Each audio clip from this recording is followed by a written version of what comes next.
It's not too late to take action to limit harm. It's never too late for that.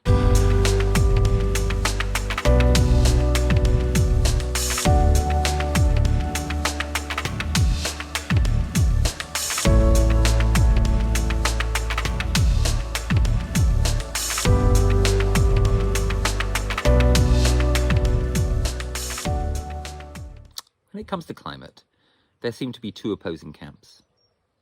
One says, it's not too late, there's still hope.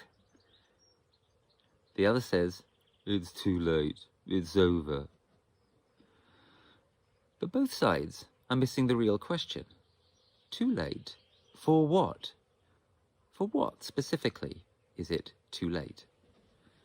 So, on this hot summer's day, let me address that question. Who am I? I'm Professor Rupert Read from the University of East Anglia, where I work alongside some of the world's leading climate scientists, and I was an expert reviewer for the recent IPCC reports, the Intergovernmental Panel on Climate Change. In this video, I'll start by naming some things it is too late for, and then I'll turn to the things it's not too late for. Here goes. It's too late for there to be a smooth transition. If that was going to happen, we would have had to have got serious about it a generation ago or more. It's too late, therefore, to avoid consequences, hardship, disasters. They're here. The world's weather is going somewhat haywire right now.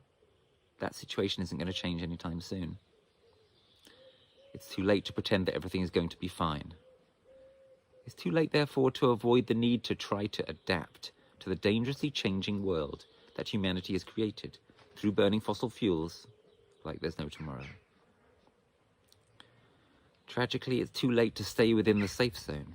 We are not going to keep below the so-called safe upper limit of 1.5 degrees centigrade of global overheat. That is clear, because the IPCC, in its latest report, said we would have to make deep and immediate cuts in fossil fuel use worldwide in order to stay below 1.5 degrees, and they made clear that when they said immediate, they meant starting this year. Well, check out what governments are doing this year. The UK government, the US government, not to mention the Saudi, the Russians. Crazily, they are increasing fossil fuel production and use and plans in response to the Ukraine situation. The 1.5 degrees upper limit is gone. We're out of the safe zone. It's too late to vest our hopes in that.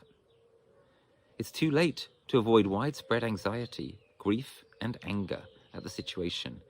You've probably been feeling those things. That's probably why you're watching, and you are right to sometimes feel them. So, there's a lot of things it's too late for. A sobering list, a wake-up call if ever there was one. But now, look up and notice there are even more things not on the list I've just given. It's not too late to take action to limit harm. It's never too late for that. It's not too late, probably, to keep global temperature rises below 2 degrees centigrade. Reaching the 1.5 safe limit is going to be horrific and is a huge wake-up call. That wake-up call may help us stop ourselves from reaching the 2 degrees limit.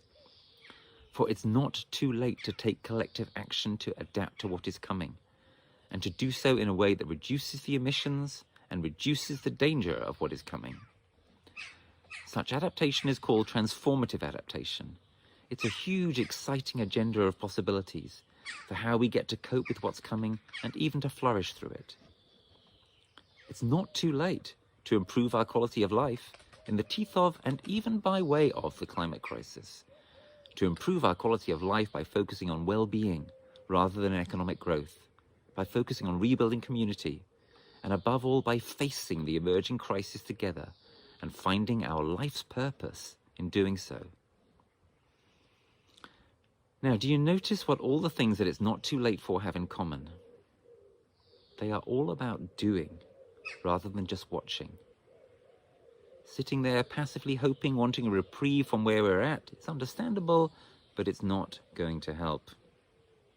What we actually need to do together is to act. To paraphrase my young friend and colleague Greta Thunberg, when serious action begins, then hope will naturally spring up everywhere. It's too late to be a passive pessimist or a passive optimist.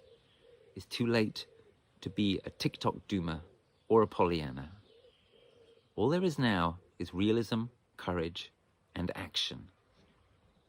So, if anyone ever says to you from now on, it's too late, or it's not too late, you now have a powerful tool in your hands. Ask them directly this simple question: for what? That question takes one into the nitty-gritty that we've explored together in this video. Doing that gritty work is not always easy. It requires some courage to face up to what it is too late for. But when you've done that, then you can turn with trust and determination to the task that lies ahead of us, the great work that exists within all the things it isn't too late for. Saying, it's too late, throwing your hands up, climate doom, is a cop-out. Saying, it's not too late, we can fix this, everything's going to be okay, is a lie. Join me and a growing army of fellow humans in the space that has been opened up by the heroic efforts of Extinction Rebellion, Greta Thunberg, and millions of young people. The space of courage, of active hope.